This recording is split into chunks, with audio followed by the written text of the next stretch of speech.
This weekend, I spent 30 minutes stuck on n8n's credential screen for a client when the actual automation was the easy part. If that's ever happened to you, you're in the right place. I've built dozens of client automations in n8n, and credentials were always the hardest bit.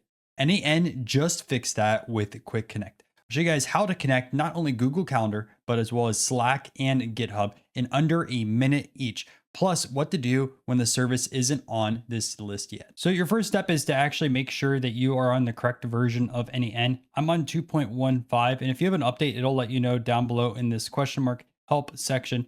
But I've recently updated mine before this video, so that way I can access this. And you can see I've already put the different nodes for each of these sections. So for example, I already have Slack, Google Calendar, and GitHub. And if you guys want to follow along, it's super easy to find these nodes. Just click this plus icon, Slack, just grab a node as well as a trigger. Then I grab Google Calendar. So Google Calendar, just like this, Google Calendar, and grab one of those. And then GitHub too. Just search GitHub, which will get out of the Google Calendar, and grab one of those. Just drag and drop these in. So for example, let's say we want to create a file. And that way you guys have all the same exact nodes and you could follow along with this specific tutorial. So the first one we're going to do is Slack. And what you'll notice is I already have a credential in Slack, but maybe I want to set up a brand new one. So what we're going to do is create a new credential over here. And now you'll see that we have this option that it says connect to Slack. And what we can do is just click on connect to Slack. And we actually get a pop-up now. It says allow n8n cloud access Slack. And it says app is not approved by Slack.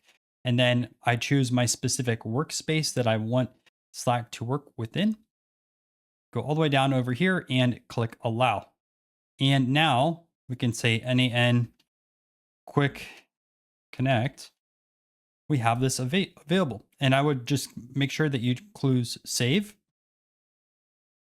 And we now have this over here. And I can use this particular node.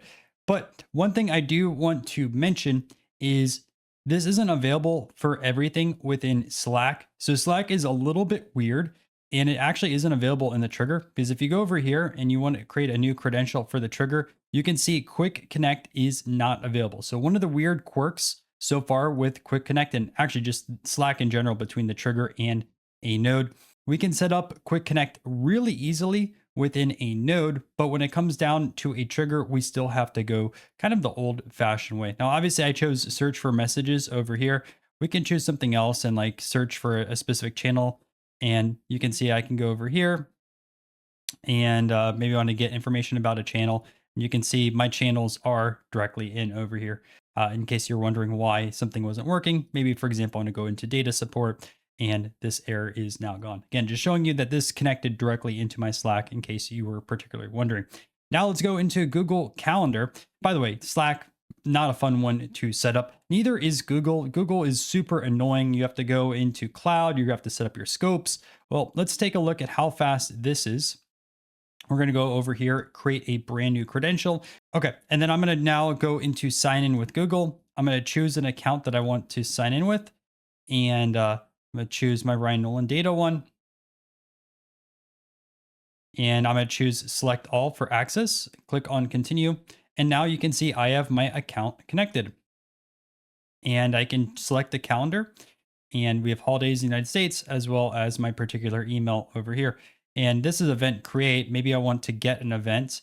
And, you can search by event ID or whatnot. But we don't have an error or any issues now. We were able to set this up relatively easily. Okay, lastly is going to be GitHub. And that is another one of those examples. And you can see credential right here at the very top. We have either connect to GitHub or set up manually. So what we're going to do this time is connect to GitHub. And this is my first time actually signing into GitHub with an n8n. And you can see it says username or email address as well as password. So sign into GitHub, and I'm going to actually just sign in with my Google. And then it says n8n by n8n wants to access your Ryan Nolan data account. I'm going to say authorize integration. And now we have access over here. And you can see this credential was created GitHub OAuth API. So this really simplified how you could connect things within n8n.